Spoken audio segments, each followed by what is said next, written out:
Hey everyone, it's Ben Hardy here, and in today's video, we're going to be talking about how the current vehicle ordering and allocation system for dealerships is pretty much completely broken. Before we get into this video though, as always, if you're going to save time and money the next time you purchase a car, link to my car buying guide in the description down below. Let's get into it. Now let's talk about why the ordering / allocation process here in the US is so broken. And yes, we will talk about Tesla because that's very important whenever you talk about the dealership model and ordering and allocations and all that. So there's two main ways that dealerships are able to get cars. There is car allocation and there is car ordering. So with car allocation, this is basically the manufacturer telling the dealer this is how many of a particular model they're going to get over a set time period, and the dealer doesn't really have a whole lot of say with this allocation. They're pretty much just given it, and they can make some tweaks to the allocation, like they can change colors on the vehicles typically, maybe change options, but they can't change the models themselves or even the packages typically. So like a good example would be with Toyota. Toyota will say to a Toyota dealership, hey, we're going to give you 100 4Runners, and maybe 50% of them will be SR5s, and maybe 2% of them will be TRD Pros, and that's just how it is. And so the dealership could maybe go, okay, for those TRD Pros, you want half of them to be black, half of them to be white, whatever. But they can't say, hey, can we exchange some of those SR5s for TRD Pros? It just doesn't work that way. So with this allocation model, the manufacturer is telling the dealers what they're going to get, how much they're going to get, and the dealers don't really have a whole lot of say. And so you guys can see there's a pretty big gap between the customer and the manufacturer with this set, because the manufacturer is basically telling the customer what they're going to want. Now, the other process is ordering. And what this is the dealers actually going to the manufacturer and telling them what they want. And so this means that the dealers have a whole lot more say in terms of the inventory that they're actually going to receive from their respective manufacturers. And this can get pretty specific because dealers can not only tell the manufacturers what models they want, but they can tell them like everything, like the models, the packages, the colors, options, like literally everything. And so you guys can see that with this particular process, it's a lot more specific to the customers that dealer will be serving, because they can get feedback directly from their customers and say, oh, this is what people want. So then they can go to the manufacturer and say, hey, this is what we need from you. And then the manufacturer sends it. And so you can see a little bit more of a streamlined process. With a brief overview, let's quickly go over the pros and cons of both of these systems. And I know that I made it sound like the ordering process is like the best system ever, but that's not exactly true. So with the allocation system, the pro with this is that it keeps certain vehicles in high demand over an extended period of time, because a manufacturer is not going to produce more of those vehicles because people are asking for more of them. They're just going to produce as many as they're going to produce. And again, I think Toyota is a really good example with this, because if you look at their TRD Pro model with any of their vehicles, it always sells at crazy prices no matter what the market's doing, because Toyota's only going to build a certain amount of TRD Pros, or only going to allocate a certain amount of TRD Pros to their respective Toyota dealers. And so that is a big benefit of the allocation method, is it always keeps in-demand vehicles in demand for those manufacturers so that they can just continue to build them. They don't have to worry about changing too much with that vehicle, right? And that's, again, Toyota is a perfect example with this. Now, obviously, the downsides with this allocation method is that, again, there's a big gap between the manufacturer and the customer, because the manufacturer is basically telling the customer what they're ultimately going to want. And same thing with the dealership. They're telling the dealership, these are the cars that you're going to be selling over this time period. And because of that gap, sometimes vehicles get manufactured that customers don't want. And so with this allocation method, discounts sometimes have to be applied to cars because the manufacturer simply just produced too many because they just misjudged what was happening. Now, obviously, these manufacturers pay a lot of people a lot of money to figure out the market so that this doesn't happen on a large scale. But again, ultimately, that is a big downside of the system. And you guys can see the other downside of the system is that in-demand vehicles won't be produced at higher rates, and so they'll always have higher prices on them. And so it's really hard to get a good deal on in-demand vehicles if you're purchasing from a manufacturer that purely uses allocation. Now, if we move from that to ordering, the downside with ordering is simply that it's somewhat can water down the product from a value perspective, because people can get it whenever they want. And since they can get it whenever they want, then that demand will die down over time. I think a really good example is with the Ram TRX. Ram's whole thing with the TRX is that if you want one, then we will build you one. And so people could go in and order them whenever they want. And this obviously made it so that the TRX was extremely attainable, which I think is great. But what you can see with the TRX is that the demand initially was sky high because everyone knew that they could get one, and it's a really cool vehicle, but now the demand has diminished. And it's diminished at a pretty rapid rate because, again, everyone can get it. And so pretty much everyone that wanted one already has one at this point. And so in terms of like the whole long-term thing with ordering, right, it doesn't exactly play out.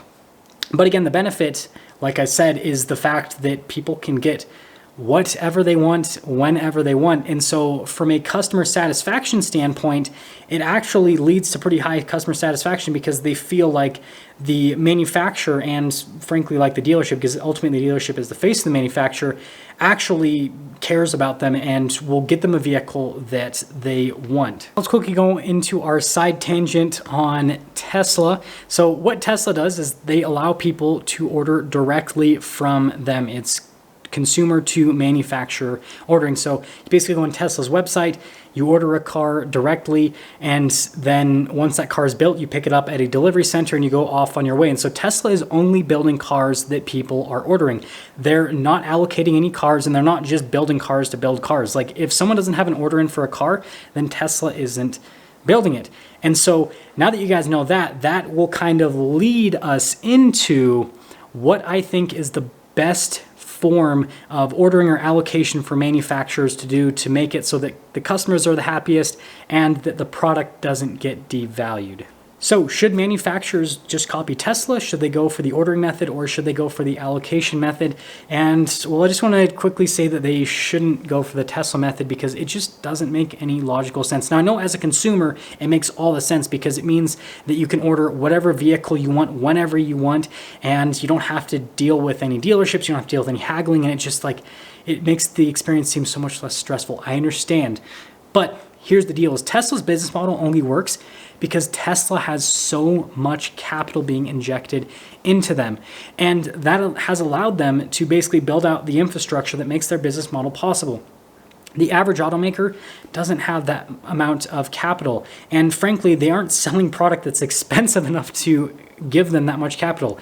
Tesla ultimately is a luxury car maker. And since they are a luxury car maker, they have massive amounts of profit per vehicle, which again, allows them to have the capital to build out the infrastructure to make it so they don't have to have dealerships. With the average manufacturer, again, they've got to do the dealership model because the dealers take on so much risk, especially from a monetary standpoint for the manufacturers, that it just makes sense. So since we are stuck with dealers, what should these manufacturers do to make it so that we can get good deals on the cars and so that they can sell the most amount of cars possible? I think it just depends on the type of manufacturer. So again, if it's a standardized manufacturer like Toyota, I think the allocation method, although outdated, actually makes quite a bit of sense because it allows them to streamline their production process and just build as many cars as they can manage.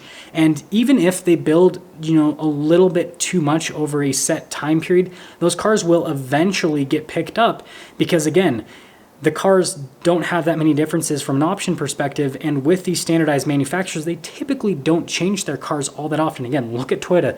Their cars are the same for years.